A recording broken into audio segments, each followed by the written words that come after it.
ریاست نورنگ کا دریا اچانک خشک ہونے لگا، ہر طرف پریشانی پھیل گئی۔ کیا ملکہ کی دانشمندی اس مصیبت کا حل نکال پائے گی؟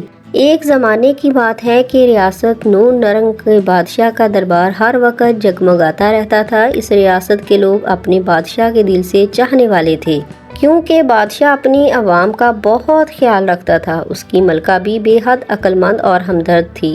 اس کے مشورے اکثر بادشاہ کی مشکلوں کا حل ہوتے اور وہ اپنی حکمت کے باعث دربار میں بہت عزت کی نگاہ سے دیکھی جاتی تھی۔ ایک دن ریاست نورنگ میں ایک بڑا مسئلہ پیدا ہو گیا۔ ریاست کے دریا کا پانی اچانک خشک ہونے لگا تھا اور فصلیں مرجھانے لگی تھیں۔ درخت خشک اور باغات بے رونق ہو گئے۔ لوگ خوف زدہ تھے کہ اگر یہ مسئلہ جلد حل نہ ہوا تو ریاست قحط کا شکار ہو جائے گی۔ بادشاہ نے فوراً ایک ہنگامی اجلاس طلب کیا اور اپنے درباریوں سے مشورہ کیا کہ اس مسئلے کا حل کیا ہو سکتا ہے۔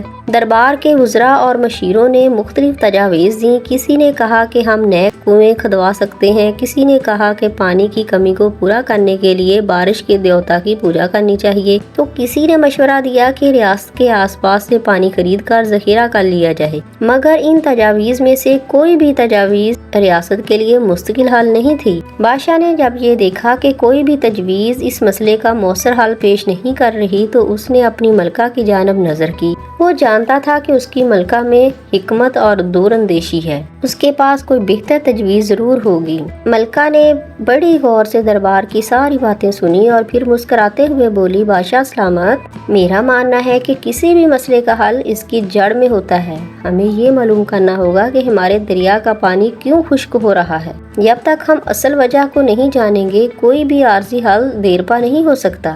بادشاہ کو ملکہ کی بات سمجھ میں آ گئی۔ اس نے حکم دیا کہ ایک ٹیم تیار کی جائے جو دریا کی اطراف کی پوری ریاست کا جائزہ لے اور دیکھے کہ پانی کے خشک ہونے کی اصل وجہ کیا ہے۔ کچھ دنوں بعد تحقیقاتی ٹیم واپس آئی اور اطلاع دی کہ دریا کے اوپر پہاڑوں میں پانی کے راستے کو کچھ لوگوں نے بند کر دیا تھا تاکہ وہ پانی کا رخ اپنی زمینوں کی طرف موڑ سکیں اور وہاں کی فصلوں کو سرسبز بنا سکیں۔ یہ خبر سن کر دربار میں سنسنی پھیل گئی۔ بادشاہ غصے میں تھا۔ کچھ لوگ ریاست کے مفاد کی بجائے اپنے مفاد کو ترجیح دے رہے تھے۔ بادشاہ نے فوراً حکم دیا کہ ان لوگوں کو دربار میں پیش کیا جائے۔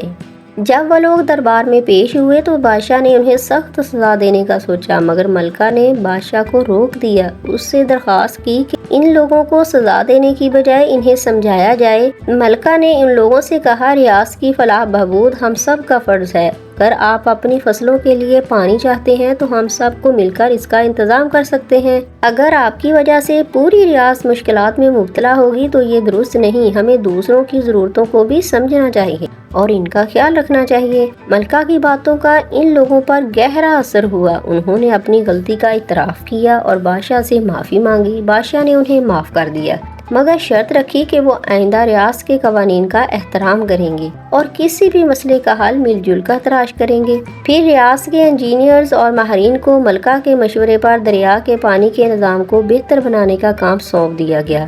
کچھ ہی دنوں میں دریا کا پانی دوبارہ ریاست کی طرف بہنے لگا اور لوگوں کی پریشانیاں ختم ہو گئیں۔ ریاست کے لوگ ملکہ کی حکمت اور دور اندیشی کے قائل ہو گئے اور ہر کسی نے اس کے لیے دل سے دعائیں کی۔ اس دن سے ملکہ کو دانشور ملکہ کے لقب سے پکارا جانے لگا۔ بادشاہ بھی اس بات پر فخر کرتا تھا کہ اس کے ساتھ ایسی عقل مند ملکہ ہے جو ریاست کے ہر مسئلے کا حل حکمت سے نکالنے کا ہنر رکھتی ہے۔ یوں ریاست نورنگ میں خوشحالی لوٹ آئی اور سب لوگوں نے ملکہ کی حکمت کو یاد رکھتے ہوئے اپنے معاملات میں ہمیشہ اتفاق اور باہمی محبت کو ترجیح دی۔